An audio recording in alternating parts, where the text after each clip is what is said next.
तो पार्ट 4 की शुरुआत वहीं से होती है जहाँ पिछला एपिसोड खत्म हुआ था। हम उस किलर को देखते हैं जो अपना मास्क हटाता है, जिससे हमें समझ आता है कि वो बुड्ढे वाली मास्क पहनकर दोही को मारने के लिए गया था ताकि उसे कोई पहचान ना ले। वहीं हम देखते हैं कि उसके पास तो बहुत से लोगों के आईडी कार्ड्स थे, काफी लोगों के फोटोज उसने बोर्ड पर चिपका रखे थे जिन्हें शायद वो मार चुका था, और अब वो दोही की फोटो बोर्ड पर लगा देता है। अब ये दोही को क्यों मारना चाहता था और मैडम जू के साथ इसका क्या रिलेशन है, तो हमें कहानी में आगे ही पता चलेगा। क्योंकि जब उसने दोही को मारने की कोशिश किया था तब उसने बताया था कि तुम्हारी मौत की वजह मैडम जू है। तभी उसके दरवाजे पर कोई नॉक करता है, वो बाहर आकर चेक करता है तो वो इस घर का मालिक होता है। अब यहाँ पे कुछ लोगों ने एक्टिंग प्रैक्टिस करने के लिए इस घर को रेंट पर लिया था, पर शायद इस किलर ने उन सभी को मार दिया होगा और उन्हीं में से एक एक्टर की आइडेंटिटी लेकर यहाँ पर रह रहा है। तो घर के मालिक ने यहाँ रहने वाले आर्टिस्टों के बॉस से काफी महीनों से नहीं मिला था, इसीलिए वो उनसे मिलने की बात करता है। क्योंकि वो पहले घर का रेंट कैश में उनके घर जाकर देकर आते थे, पर आजकल इनका रेंट कोई ऑनलाइन भेज देता है, इसीलिए वो उनसे एक बार मिलने की बात करता है। तो किलर बहाना कर देता है कि वो अभी यहाँ पर नहीं है, वो किसी बिजनेस ट्रिप के लिए बाहर गए हैं। अब घर के मालिक ने उनकी टीम के साथ इस किलर को कभी नहीं देखा था, इसीलिए उससे पूछता है कि तुम शायद उनके क्रू में नए होगे क्योंकि मैंने तुम्हें इससे पहले कभी नहीं देखा है। किलर कहता है हाँ मैंने अभी कुछ ही टाइम पहले ज्वाइन किया। किलर तो और बात नहीं करना चाहता था, लेकिन घर का मालिक तो उसे सवाल करे जा रहा था जिससे उसका दिमाग फिरने लग जाता है। तभी घर का मालिक किलर के हाथ में खून देखता है तो उससे पूछता है कि तुम्हारे हाथ में ये खून जैसा क्या है। किलर कहता है कि स्पेशल इफेक्ट के लिए नकली खून है, हमें अगले शूटिंग में यूज करना है, पर उसे बदबू भी आ रही थी, इसलिए उसे कहता है कि एकदम रियल लग रहा है, कोई देखा तो बोलेगा कि तुमने किसी को मार डाला है। पर इससे अब किलर को गुस्सा आ रहा था। घर का मालिक कहता है कि अगर डायरेक्टर आ जाए तो मुझसे एक बार मिलने के लिए कह देना। पर किलर अब कोई और चांस नहीं लेना चाहता था क्योंकि घर के मालिक ने उसका चेहरा देख लिया था, इसलिए वो उसे घर की सीलिंग के लीकेज के बहाने अंदर बुलाता है और उसे भी मार डालता है। इधर दोही मैडम जू से मिलने जा रही थी, तभी उसे कल रात किलर की बात याद आती है कि तुम्हारी मौत की वजह मैडम जू है, जिससे वो कुछ सोच में होती है। फिर वो मैडम जू से मिलने के लिए हॉस्पिटल पहुंच जाती है, जिनको भी आज डिस्चार्ज मिल गया था। तो मैडम जू को भी शेयर्स की वैल्यू गिरने के बारे में पता चल गया था, इसलिए वो दोही से पूछती कि आखिर इसके पीछे किसका हाथ था। दोही उन्हें नहीं बताती कि इसके पीछे सुवान थी। वो कहती है कि मैं ये सब कुछ ठीक कर लूंगी और जो भी इसके पीछे है उसके बारे में शिन सब कुछ पता कर रही है, कुछ भी पता चलते ही मैं आपको बता दूंगी। इसके बाद दोही मैडम जू को उनके घर तक छोड़ने के लिए जाती है, जहाँ दोनों साथ में पौधों को पानी देती है। तो दोही किलर की बातों को याद करके मैडम जू से पूछती है कि क्या आपने कभी मुझसे कोई बात छुपाई है। मैडम जू कहती है नहीं। तो दोही एक और बार पूछती कि क्या आप श्योर है कि आपने मुझसे कभी भी कोई भी बात नहीं छुपाई है। हम नोटिस करते हैं कि मैडम जू के एक्सप्रेशन थोड़े से बदल जाते हैं, पर वो कहती कि आई एम श्योर, मैं तुमसे कभी कोई बात नहीं छुपाती। दोही कहती चलो फिर आपने कह दिया तो मैं मान लेती हूँ, आखिरकार सिर्फ आप ही तो हो जिस पर मैं आंख बंद करके भरोसा करती हूँ। अभी वहाँ पर जूसियोक आ जाता है जो अपनी आंटी यानी कि मैडम जू को उसके कंपनी में इयररिंग सेल्स का रिपोर्ट दिखाता है। मैडम जू एक नजर मारकर उसे फाइल लौटा देती है। जूसियोक कहता है कि आंटी कभी तो मेरी तारीफ कर दिया करो। मैडम जू कहती है कि इसमें तारीफ करने वाली क्या बात है, ये तुम्हारा काम है, करना तो तुम्हें करना ही चाहिए। जो सुन सभी हंसने लग जाते हैं। तभी दोही ऑफिस जाने की बात करती है। जूसियोक कहता है कि रुक जाओ मैं भी आता हूँ। मैडम जू उन दोनों को साथ में देकर कहती है कि तुम दोनों ही काफी वर्कहॉलिक हो, इसीलिए तुम दोनों की जोड़ी अच्छी जमेगी, तो क्यों ना तुम दोनों शादी कर लो और साथ में बिजनेस संभालो। दोही कहती है आप फिर से शुरू हो गई। मैडम जू कहती है कि इसमें क्या प्रॉब्लम है, तुम दोनों ब्लड से तो रिलेटेड नहीं हो। जूसियोक कहता है कि क्या आंटी आप भी मजाक करती हो। दोही कहती है कि इनकी बात पर ध्यान मत दो, ये मेरी शादी कराने के लिए मरी जा रही है। मैडम जू कहती है कि जब सच में मर जाऊंगी तब देखना। दोही कहती है कि गॉड इतनी जल्दी आपको नहीं बुलाएंगे, डोंट वरी। ये कहकर दोनों वहाँ से चले जाते हैं। जूसियोक भी अपना कार लेकर आया था, लेकिन वो दोही से कहता है कि मैं अपना कार लेकर नहीं आया, तो मैं तुम्हें तुम्हारी कार से ऑफिस छोड़ दूंगा। तो शायद हो सकता है कि जूसियोक सच में दोही को लाइक करता है। अब उसने सोचा था कि दोनों अकेले होंगे, लेकिन वहाँ पर तो मिशन भी थी जो दोही से कहती कि मिस्टर गोवान ने आपकी जान बचाई और उस डेट के लिए हमें उन्हें कॉम्पेंसेट करना चाहिए। दोही कहती हाँ कभी मिला तो उसे पैसे दे देंगे। जूसियोक पूछता है कि आखिर ये गोवान कौन है। दोही कहती है कोई लड़का जिसके साथ मैं ब्लाइंड डेट पर गई थी। जो सुन जूसियोक तो शॉकिंगली कार का ब्रेक दबा देता है, जिससे ये लोग तो डर जाते हैं कि अचानक से क्या हुआ। दोही तो ठीक थी, लेकिन मिशन की नाक से खून निकलने लग गया था, इसीलिए मिशन जूसियोक को पीछे भेजकर कार चलाने लग जाती है। दोनों उससे पूछते हैं कि आप ठीक है ना। मिशन बताती है कि जब तक मैं ड्राइव करूंगी तब तक मैं ठीक रहूंगी। तो ही जूसियोक से पूछता है कि आखिर तुम्हें हुआ क्या, मेरे ब्लाइंड डेट पे जाने की बात सुनकर तुमने ब्रेक क्यों लगाया। जूसियोक थोड़ा नर्वसली कहता है कि वो क्या है ना कि तुम कभी डेट या फिर शादी की बात नहीं करती, और वैसे तो अभी तुम काफी यंग हो, इसलिए आखिर तुम ब्लाइंड डेट पर क्यों गई थी। दोही कहती है और क्या रीजन हो सकता है। जूसियोक शॉकिंगली पूछता है कि क्या तुम शादी करने वाली हो। दोही कहती है नहीं तो मैडम जू ने मेरा दिमाग खा लिया था ब्लाइंड डेट पर मुझे भेजने के लिए, इसीलिए मुझे जाना पड़ा, वरना अभी मेरा शादी का कोई इरादा नहीं है। इस पर जूसियोक कहता है कि फिर तो मैं भी शादी नहीं करूंगा। दोही पूछती है मैं भी से क्या मतलब। जूसियोक फिर से थोड़ा बहाना करते हुए कहता है कि वो क्या है ना कि तुम्हारे जैसे यंग लोग आजकल जल्दी शादी नहीं करते, जो कि आज ट्रेंड बन चुका है, इसीलिए मैं भी शादी नहीं कर रहा। तभी दोही नोटिस करती है कि जूसियोक का टाई खराब है, इसीलिए वो उसकी टाई बांधने में हेल्प करने लग जाती है, पर वो भी बांध नहीं पा रही थी, लेकिन उनकी मजाक मस्ती चलती रहती है। इधर गोवान अपने डेमन मैनुअल किताब में ढूंढने की कोशिश कर रहा था होली क्रॉस के किसी इंसान में ट्रांसफर होने का रीजन और इसे वापस कैसे हासिल किया जा सकता है, लेकिन उसे डेमन बुक में भी इसके बारे में कोई इन्फॉर्मेशन नहीं मिलती, इसीलिए वो बटलर पार्क को कॉल करता है, उससे पूछता है उसे दोही के बारे में क्या खास इन्फॉर्मेशन पता चला। तो पार्क उसे बताता है कि उसका ब्लड ग्रुप है AB+।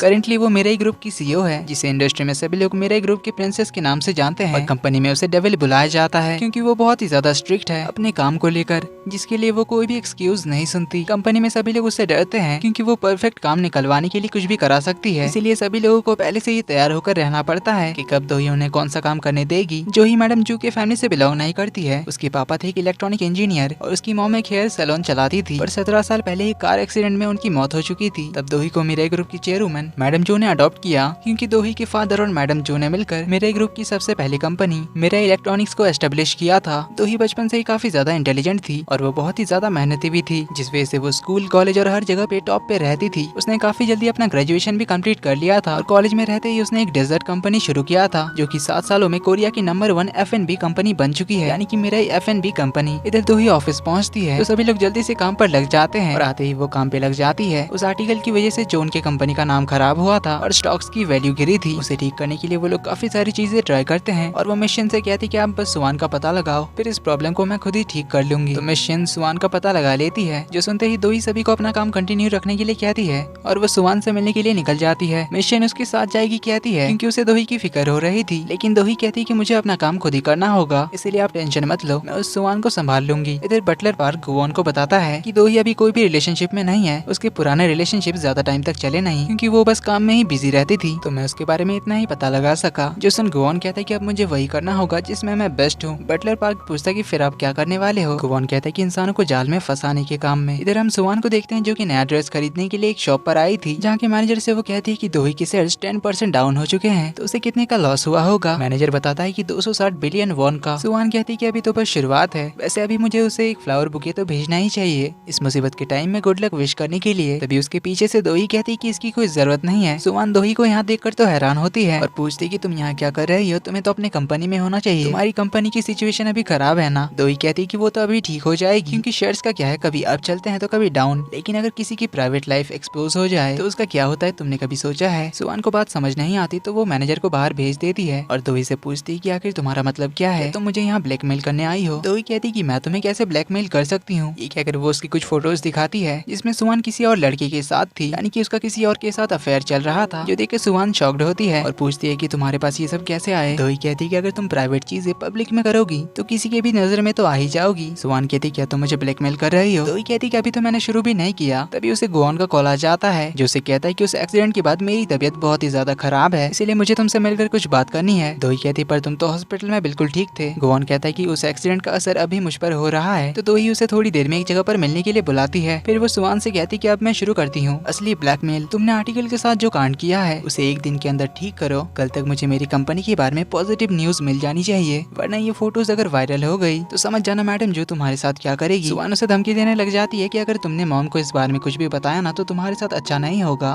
तो ही कहती कि आखिर तुम मुझे धमकी कैसे दे सकती हो। वैसे एक बात याद रखना, मैं मैडम जो से कभी भी कोई भी बात नहीं छुपाती, इसीलिए थोड़ा सोच समझ कर काम करना। और एक बात, मुझसे बिना वजह भिड़ने की कोशिश मत करना। अगर तुम्हें फाइट करनी है तो अपने भैया से करो, मुझसे नहीं। ये कहकर वो चली जाती है। इधर हम मैडम जो को देखते हैं जो कि चर्च के फादर के सामने अपनी कुछ गलतियों को कन्फेस कर रही थी। वो कहती कि मुझे पता है कि मैं मरने के बाद हेल में जाऊंगी, पर मुझे नरक में जाने से भी ज्यादा डर इस बात का है कि मुझे उसकी माफी नहीं मिलेगी। और जिससे वो माफी चाहती है वो है दोही, जिससे हमें एक छोटा सा फ्लैशबैक दिखाया जाता है। 17 साल पहले जब दोही के मॉम एंड डैड की डेथ हुई थी एक्सीडेंट में, तो उनकी कार की ब्लास्ट होने के टाइम वहाँ पर मैडम जो भी खड़ी थी और उनके सामने ही दोही के मॉम एंड डैड की कार ब्लास्ट हो गई थी। तो आखिर दोही के मॉम एंड डैड के डेथ के पीछे का रीजन क्या था, आगे कहानी में हमें पता चलेगा। और आखिर मैडम जो दोही से क्यों माफी चाहती थी, इस बारे में भी हमें कहानी में आगे पता चलेगा। तो इसी के साथ इस पार्ट का एंड यहीं पर होता है। वीडियो पसंद आई तो वीडियो को लाइक कर देना, चैनल पर पहली बार आए तो do subscribe and hit the bell icon. जल्दी ही मिलते हैं अगले पार्ट में, तब तक के लिए take care and bye bye.